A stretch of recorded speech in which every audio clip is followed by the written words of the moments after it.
बाबा Siddiqui murder case में police को बड़ा ब्रेक थ्रू मिला है। केस का चौथा आरोपी हरीश कुमार पुलिस की गिरफ्त में है।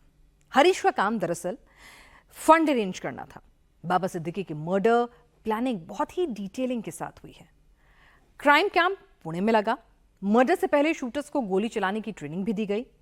बाकायदा यूट्यूब से ट्रेनिंग ली गई। मर्डर के 3 महीने पहले से पूरी प्लानिंग अच्छे से की गई। किस तरह आरोपियों ने हत्या से पहले प्रैक्टिस की, पूरी डिटेल इस रिपोर्ट में देखिए। गोली कैसे चलेगी, टारगेट कैसे हिट होगा, गुरमैल को किसने बताया, रेकी कैसे होगी, कितनी दूर से फायरिंग करनी है, धर्मराज को किसने समझाया। मर्डर का सॉलिड प्लान इंटरनेट पर मिलेगा। लड़के जुटा लो, शिव कुमार को किसने कॉल किया।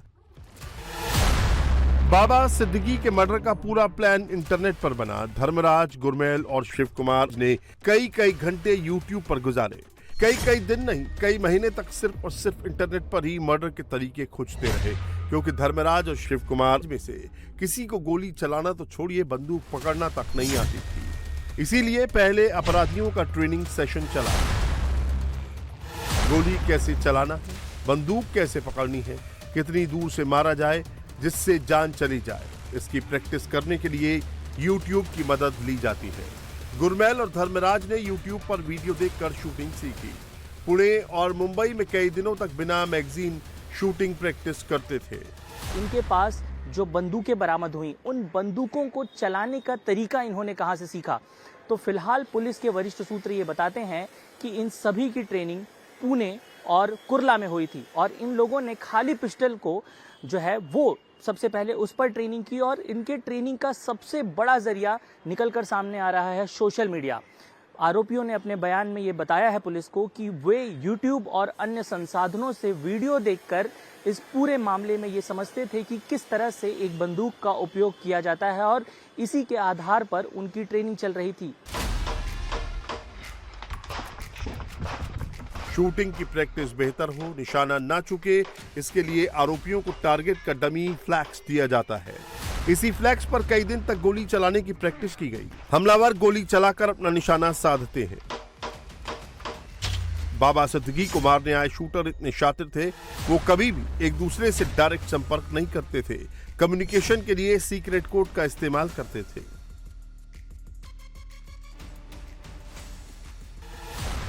आरोपी बातचीत करने के लिए स्नैपचैट का इस्तेमाल करते थे। कॉल के लिए इंस्टाग्राम का यूज होता था। सीक्रेट कोड में बात होती थी, जिससे ये क्या बात कर रहे हैं, किससे कर रहे हैं, इसका भेद ना खुल जाए। आजकल जो ये गैंगस्टर्स होते हैं या फिर कॉन्ट्रैक्ट किलिंग के मामले या आतंकवादी या नक्सलवाद का मामला होता है, ये अक्सर कम्युनिकेशन पे ज़्यादा डिपेंडेंट होते हैं। और कम्युनिकेशन वो भी ऐसा जो पब्लिक कम्युनिकेशन माध्यम ये यूज़ नहीं करते।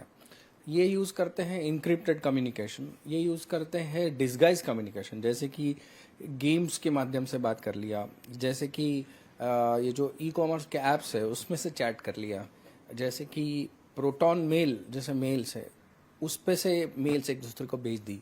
ऐसे कई ऐप्स होते हैं जो जिनका कोई नोडल ऑफिसर का अता पता नहीं होता। जब तक कोई नोडल ऑफिसर उसका इंडिया में नहीं है तो पुलिस किसको लेटर भेजे, पुलिस किसको ईमेल भेजे। बाबा सिद्दीकी के मर्डर का पूरा प्लान 3 महीने पहले से ही तैयार किया जा रहा था। सभी आरोपियों को अपने अपने काम की जिम्मेदारी सौंपी गई थी। कौन क्या करेगा, हत्या न होने पर बैकअप क्या होगा, इसका खाका तैयार था। मर्डर के तार देश के अलग अलग शहरों से जुड़े हैं। शुरुआत यूपी के बहराइच से होती है, जहां से शिव कुमार गौतम और धर्मराज कश्यप को पिक किया जाता है। उन्हें कुछ पैसे देकर महाराष्ट्र भेजा जाता है। महाराष्ट्र के पुणे में इन दोनों की मुलाकात हरियाणा के कैथल के रहने वाले गुरमैल सिंह से होती है और तीनों मिलकर बाबा सिद्दीकी के मर्डर की प्लानिंग रचते हैं। धर्मराज कश्यप, शिव कुमार और गुरमैल ये वो आरोपी हैं जिन लोगों ने बाबा सिद्दीकी पर फायरिंग की। 12 अक्टूबर की रात बाबा सिद्दीकी पर धर्मराज ने 6 गोलियां चलाई। बैकअप के तौर पर शिव कुमार और गुरमैल थे। शिव कुमार 3 साल पहले से पुणे में जाकर काम करता था। करीब 3 साल पहले ही उसने धर्मराज को फोन कर पुणे बुलाया था। उधर गुरमैल भी हरियाणा के कैथल से पुणे पहुंचता है। गुरमैल पहले भी अपराध कर चुका था। भाई के दोस्त की हत्या का दोषी था और अब तीनों मिलकर बाबा सिद्दीकी के मर्डर के प्लान को अंजाम देने लगे। पुणे से 150 किलोमीटर दूर मुंबई जाते हैं। मुंबई पहुंचकर ये तीनों बाबा सिद्दीकी के घर की रेकी करते हैं। बाबा सिद्दीकी का रूटीन क्या है, वो कब कहां जाते हैं, कितने बजे दफ्तर जाते हैं, कब किससे मिलते हैं, एक एक पॉइंट नोट किया जाता है। सारी डिटेल तैयार की जाती है। इस डिटेल को तैयार करने में उन्हें कई दिन लग जाते हैं। पुणे इन आरोपियों का ठिकाना था, यहां वो रहते थे, लेकिन मुंबई में इनके रहने का कोई इंतजाम नहीं था। ऐसे में पहला काम मुंबई में ठिकाना खोजने का शुरू हुआ, जिससे ये कई दिन रुक कर रेकी कर सके, मर्डर प्लान को एग्जीक्यूट कर सके। लेकिन इसी बीच चौथे किरदार की एंट्री होती है, जिसका नाम है प्रवीण लोनकर। प्रवीण इन सब के लिए रहने की व्यवस्था करता है। आरोपियों के लिए बाइक का इंतजाम भी यही करता है। प्रवीण लोनकर शुभम लोनकर का भाई है, जो लॉरेंस गैंग से जुड़ा है। प्रवीण के भाई शुभम ने ही सोशल मीडिया पर पोस्ट कर यह दावा किया था कि बाबा सिद्दीकी का मर्डर लॉरेंस बिश्नोई गैंग ने किया है। बाबा सिद्दीकी की रेकी करने के बाद आरोपी कई बार बिना हथियार के उनके घर जाते हैं।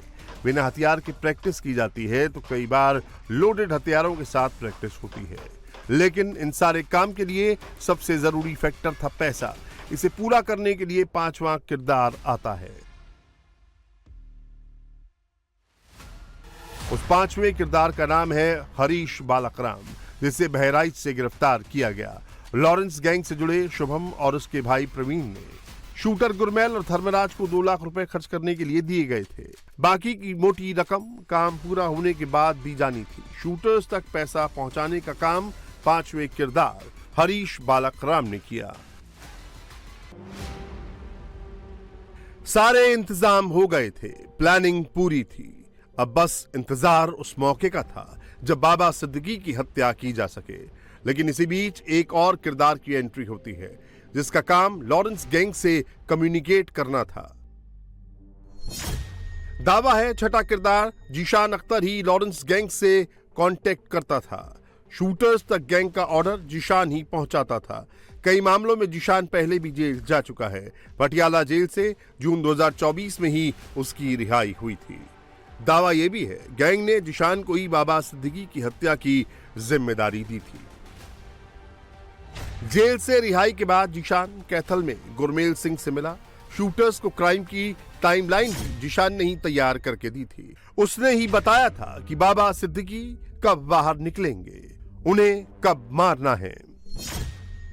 बाबा सिद्दीकी को मारने के लिए 1 महीने में 10 बार कोशिश की गई थी, लेकिन हर बार अलग अलग वजहों से शूटर्स को अटैक का सही मौका नहीं मिल पाया। बताया जा रहा है जब भी शूटर सिद्दीकी को मारने गए, हर बार सिद्दीकी के समर्थकों की भीड़ ने खेल खराब कर दिया। किस्मत ने सिद्दीकी को खूब बचाया, लेकिन 12 अक्टूबर को शूटर्स को सिद्दीकी अकेले मिल गए। बाबा सिद्दीकी अपने बेटे जीशान के दफ्तर से ही निकले थे, तभी उन पर 6 गोलियां चला दी गईं। 2 गोली सिद्दीकी के पेट पर और 1 सीने पर लगी, जिससे उनकी मौत हो गई।